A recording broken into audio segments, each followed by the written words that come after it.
مالیې وزارت ته د کندهار پوهنتون د اقتصاد پوهنځي محصلانو علمي سفر ترسره کړ. دغه علمي سفر چې پکې د کندهار پوهنتون د اقتصاد پوهنځي د څلورم ټولګي شاوخوا شپېتو محصلانو د 4 تنو استادانو په شمول ګډون درلود پای ته ورسېده. د دغه علمي سفر په لړ کې د مالیې وزارت اړوند عوایدو او ګمرکونو ملي اکاډمۍ په احمدشاه ابدالي تالار کې د یوې غونډې په ترڅ کې د یاد وزارت د بېلابېلو برخو اړوند د مالیې وزارت د کارکوونکو لخوا ځانګړي سیمینارونه وړاندې شول. د سیمینارونو یاد لړۍ د قرآن عظیم الشان د څو مبارکو آیاتونو په تلاوت سره پیل شوه. افتتاحیه وینا د مالیې وزارت اداري معین مولوي دوست محمد مخلص ترسره کړه. نوموړی مالیې وزارت ته د محصلانو دغه علمي سفر د کندهار پوهنتون لخوا یو ابتکار بولي او په دغه برخه کې د کندهار پوهنتون د مسؤلینو هڅې ستایي. نو یقینا دا یو ډېر لوی ابتکار دی چې د کندهار پوهنتون مسؤل صاحب او نور استادانو کړی د الله جل جلاله دوی ته او ټولو ته اجرونه ورکړي. د مالیې وزارت د عامه اړیکو او پوهاوي رئیس او د یاد وزارت ویاند احمد ولي حقمل په یوه پریزنټیشن کې چې د مالیې وزارت پیژندنې ته ځانګړی شوی و د مالیې وزارت د فعالیتونو او جوړښت په اړه معلومات وړاندې کړل. د مالیې وزارت لومړنی تاسیس په 1940 مریض کال کې د احمدشاه بابا په وخت کې شوی و. احمدشاه بابا په کله د شیر سرخ زیارت په جرګه کې هلته د افغانستان د پاچاهۍ لپاره انتخاب شو نو ځینې اداري جوړښتونه یې رامنځته کړل. په هغه اداري جوړښتونو کې یوه اداره وه د همایون اعلی په نامه یا دیوان بیګي هم ورته ویل کېدله. د همایون اعلی ادارې یا دیوان بیګي تقریبا د مالیې وزارت کار کوي. د مالیې وزارت ځینې خاصې اساسي دندې دي. نن لومړی د عوایدو راټولول، کم عواید چې موږ په نظام کې لرو ټول مالیې وزارت راټولوي. ځینې نور وزارتونه مثلا ترانسپورت وزارت خپل فیسونه لري چې کم عواید راټولوي خو هغه هم د مالیې وزارت اکاونټ ته راځي.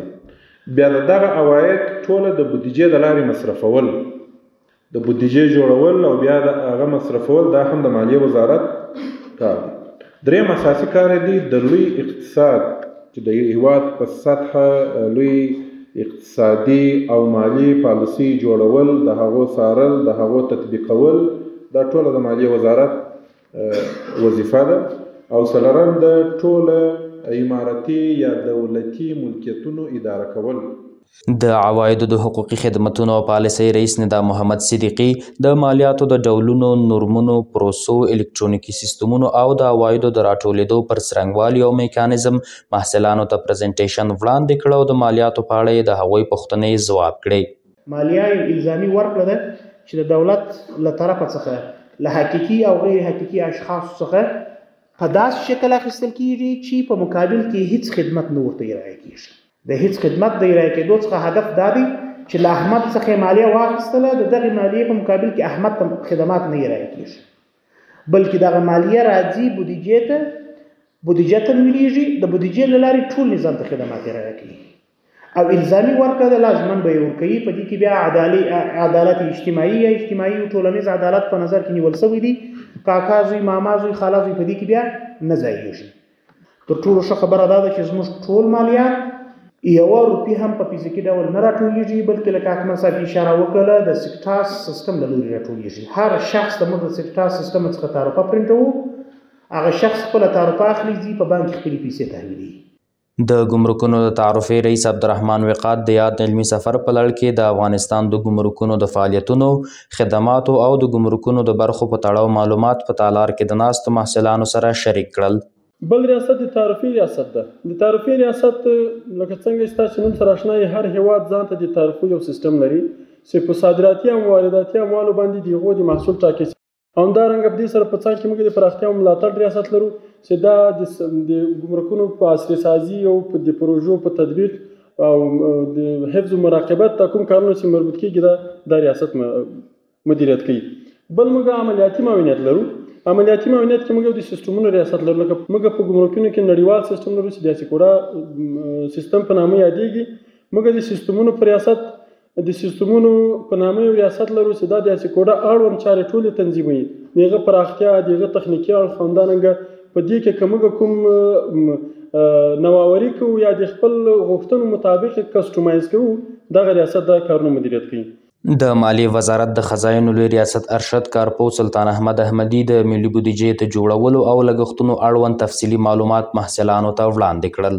د مالیې وزارت رسمي غوښتنې سره سم اماراتي تاریخ پر وړاندې شوې بودیجه په دوه برخو کې ترتیب او مالی وزارت کوي. یو عادي بودیجه ده چې معاشات او عملیاتي لګښتونه دي لکه دغه روغنیات دي خطر سبب او نور لګښتونه چې روزمره د ادارو لپاره ضرورت کیږي. بل پرمختیایي یا انکشافي بودیجه ده. د عوایدو او ګمرکونو ملي اکاډمۍ د مسؤلینو لخوا یادو راغلو محصلانو ته په اکاډمۍ کې د روزل کیدونکو اشخاصو لپاره د بیلابیلو سهولتونو او روزنیزو پروګرامونو اړوند معلومات وړاندې شول او یادو محصلانو د اکاډمۍ د بیلابیلو برخو څخه لیدنه ترسره کړه. د کندهار پوهنتون څخه راغلو د اقتصاد پوهنځي استادانو دغه ډول علمي سفرونه د محصلانو لپاره ارزښتناکه وبلل او وایي چې دا ډول علمي سفرونه او سیمینارونه به له محصلانو سره مرسته وکړي چې په راتلونکي کې خپل مسؤلیتونه په ښه توګه ترسره کړي. د دې ترڅنګ د مالیې وزارت د دغه اقدام ستاینه کوي او په راتلونکي کې د داسې فرصتونو د لا زیاتېدو غوښتنه کوي.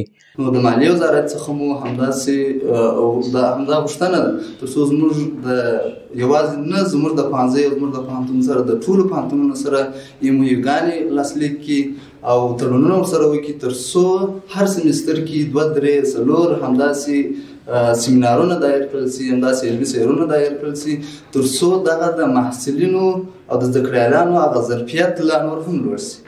له کندهار څخه راغلي دغه محصلان د مالیې وزارت دغه اقدام ستایي او وایي چې دغه ډول علمي سفرونه د دوی په زده کړو مثبت اغیز لري. دوی د نظري زده کړو ترڅنګ دغه ډول عملي زده کړې د ظرفیت لوړونې لپاره اړینې بولي او په دغه برخه کې د لا ډیرو فرصتونو د ایجاد غوښتونکي دي.